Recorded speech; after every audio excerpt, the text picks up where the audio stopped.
मेरो कपाल कस्तो छ अरे भान्जी? मेरो कपाल कस्तो छ अरे?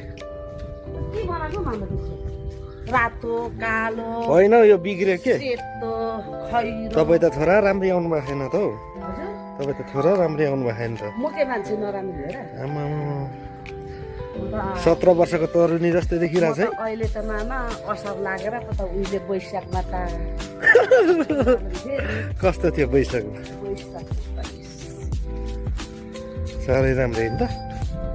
मेरो चाहिँ कपाल हेर्नु भान्जी यहाँ मलाई मन पराउने पाक्ने बेला भएछ।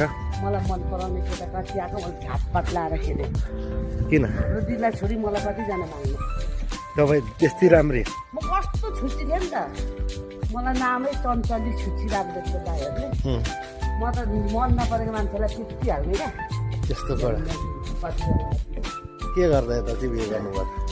लक्ष्मीनारायण मेरो 3टा छोरा भएको कि त मेरो बुढो साउदी गएर 4 वर्ष हराएको बेला एउटा झापाको केटा गर्ने केटाले मलाई बिहा गरौँ भनेको बिहा के अरे भनेर एकै झापु दिएको बन्द आउने छोरा तँ पनि उमेर पुगेको थिएन हेर्नु त्यतिखेर? होइन शान्ताको घर यता यता मेरो होइन शान्ताको साथी हो कि त्यो केटा चाहिँ शान्ताकोमा साथी आउँदा अनि त्यो केटातिर मेरो बुढो थिएन अनि मैले भनिदिन्थेँ मेरो बुढा त कान्छी बिहा गरेर पहिला खाएको भनिदिन्थेँ मेरो बुढी त्यही हो है कसलाई दिन्थेँ एउटा दाउरा मरेको मलाई लान्छस् मेरो त बुढा कोइला खानु गएको तर मेरो 3टै छोरा लानुपर्छ भनेको साँच्चीकै भनेछ त्यो त पछि त पाखा आमाले मार्ला नि छोरा बाहिर छ भने अनि त्यो